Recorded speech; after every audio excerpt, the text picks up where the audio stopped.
खुश आमदीद। Research proposal लिखना, हाँ, ये अक्सर एक बहुत मुश्किल काम लगता है, ऐसा ही है ना? तो आज हम बात करेंगे इन 4 चीट कोड्स पर जो इस पूरे प्रोसेस को आप देखेंगे बहुत आसान बना सकते हैं। और होता यह है कि जब एक रिसर्च प्रपोजल शुरू करने लगते हैं तो अक्सर लोग ना बिल्कुल ओवरवेल्म्ड, कंफ्यूज हो जाते हैं। ऐसा लगता है जैसे किसी पहाड़ के सामने खड़े हैं और समझ ही नहीं आ रहा कि भाई शुरू कहाँ से करना है। तो ठीक है, इसका हल क्या है फिर?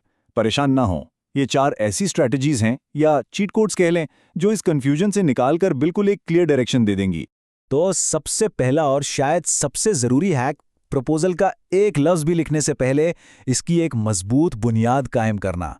देखें, ये वो कदम है जिसे लोग अक्सर स्किप कर देते हैं, लेकिन सच पूछें तो असल कामयाबी की चाबी यही है।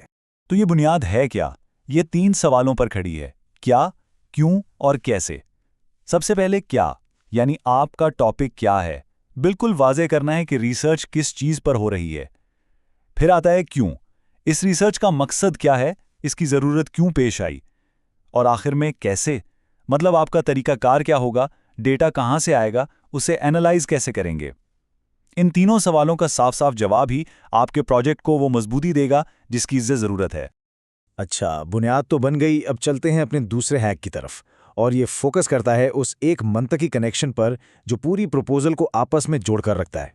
यहां हम एक बहुत ही दिलचस्प कॉन्सेप्ट की बात करेंगे, गोल्डन थ्रेड, यानी सुनहरी धागा।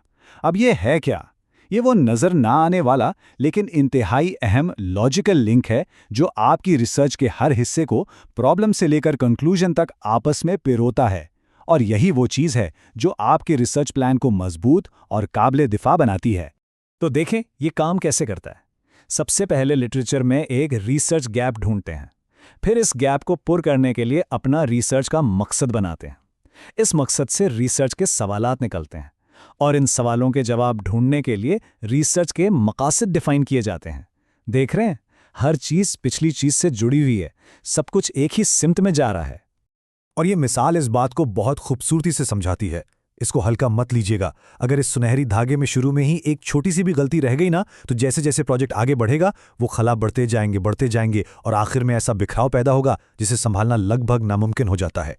चलें अब आते हैं तीसरे हैक पर। ये एक बहुत प्रैक्टिकल और वक्त बचाने वाला टूल है जिसे हैरत की बात है कि लोग अक्सर नज़रअंदाज कर देते हैं, और वो है लिखने से पहले एक ब्लूप्रिंट या आउटलाइन तैयार करना। जरा इन 2 तरीकों में फ़र्क देखिए। अगर आउटलाइन के बगैर काम करें तो क्या होता है? ख्यालात उलझे रहते हैं, बार बार चीज़ें बदलनी पड़ती हैं, लॉजिकल गैप्स आ जाते हैं और काम डबल हो जाता है। इसके बरक्स आउटलाइन के साथ क्या मिलता है? एक बिल्कुल साफ स्ट्रक्चर, लिखने में आसानी, पूरी तस्वीर सामने होती है और छोटी मोटी तब्दीलियां करना बहुत आसान हो जाता है। तो ये डबल काम नहीं बल्कि वक्त बचाने का स्मार्ट तरीका है। लेकिन ये समझना ज़रूरी है कि आउटलाइन आखिर है क्या। ये कोई फॉर्मल डॉक्यूमेंट नहीं है जो जमा कराना है, नहीं, ये बस आपका अपना ज़ाती गेम प्लान है, एक सादा सी बुलेट पॉइंट्स की लिस्ट जिसे जब चाहें बदल सकते हैं। इसका मकसद सिर्फ मदद करना है ताकि दूर से पूरी तस्वीर देख सकें और यकीनी बना सकें कि प्रपोजल में एक वाज़ेह कहानी बयान हो रही है।